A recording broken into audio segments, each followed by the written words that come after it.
Welcome back to our flip here on Old Colony. This project is finally wrapped up. We have this property on the market. We are here with our listing agent and my business partner, Drew Brantley. We're excited to show you all the strategies that went behind this to get this place sold. Now we're in Arizona, so it's real hot out here, so let's get inside and show you guys some of the finishes. So as we start to enter the property, you'll see that we have everything painted. Last time you guys were here, there were no floors installed. We finally have our floors in right now. There was a huge hole in the kitchen. As you can see, we're painted. We have our hardware installed. So let's get over to the kitchen because that's where a lot of the changes actually happened. So as we walk into the kitchen, my favorite part of this house, green shaker cabinets throughout, and look at how large this peninsula is. You're not gonna get a gourmet kitchen in this price point. No, you're not, truly. So we listed this property at $470,000. We had some really strong comps behind it, and nothing was renovated, I feel, to really this standard. Like, look how big this frickin' peninsula is. We have cabinets on each side, so that way they have double the storage. We ended up obviously relocating a lot of the things in this property. If you guys remember, we had the galley kitchen, but we decided to move the plumbing around. So we moved the refrigerator over to this side with the pantry space. We made sure that we centered the stove and the sink, which wasn't really the case before. So I think it really brought a lot more flow to the property as well, and it makes it feel like you have this really big grand kitchen almost in a house that's not that big. And the seating, you can sit 6 to 7 people on this island. Oh, that's huge for families, and this is a big family area too. Most people that are looking in this price point have a small family that they're growing and they need this kind of space. So I love that we have the separated living spaces as well. So another thing that you guys saw last time, we had those weird funky rooms in the back that sloped kind of funny. We ended up turning those into an additional bedroom on this side. We still gave them some French doors here, right? A little bit more modern French doors. Not a huge room, so people can use this as a playroom if they want to. They can use this as an office if they want to, or if it can just be another kid's room if they really need to. If we look back on this side over here, you'll see that we added closet space as well. So that way it still counts as an actual bedroom. Whereas if we would have just kept this all open, it would have been just a den. I think this was the perfect solution for sure. Didn't it go further that way as well? Yeah, it actually did. So over on the other side of the kitchen, we ended up turning that into a laundry space. So where our current fridge is with these pantries, that's where our laundry originally was, which is kind of a weird place to have a laundry. So we actually made that space all the way over here and gave it its own laundry room, which most of these houses in this area don't have their own laundry room. It's either outside or it's in the kitchen. So we put all of our laundry hookups, and then right behind where we are here is how we get access to the backyard, which is super convenient, right? Let's work our way over to the bathroom so we can show you guys how those things turned out as well. It's stinky in there because somebody took a dump, just letting you know. So working our way over to the bathrooms, we have everything fully installed in here. Drew, what are your thoughts? How do you think all of this turned out when it came to the bathroom? Okay, I love the mixed metals. Mixed metals are definitely a preference, but it really does work in this house. And it's so bright, and look how large this vanity is. Oh, it's great. And we were able to get a mirror that was just as large to match that. So I think it really brought a nice little modern twist to it.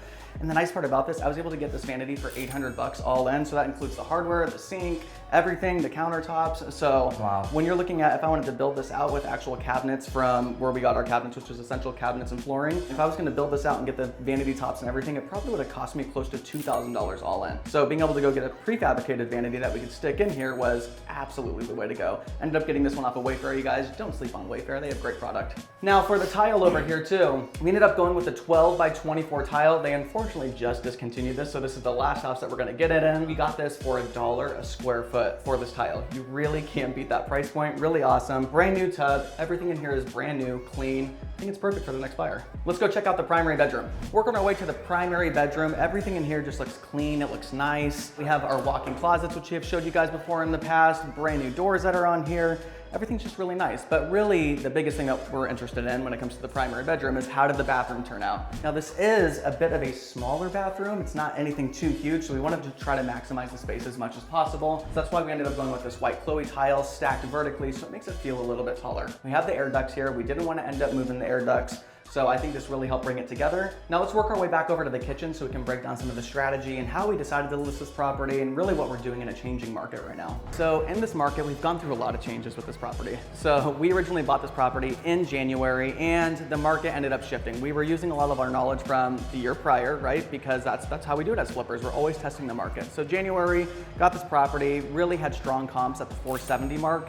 And then by the time March hit, that's when we kind of had that oh shit moment where we go, wait a minute, the market is shifting, all of our listings are sitting. We need to get a little bit more strategic on how we're actually gonna be selling these properties and really knowing how we need to pivot. So just to let you guys know, when March hit, which is usually one of the hottest times to be selling homes, we realized that we had slowed down in sales volume all the way to 2009 levels, which is like terrifying for most of us, right? In the flipping world, especially when you're sitting on 10, 12 houses at a time.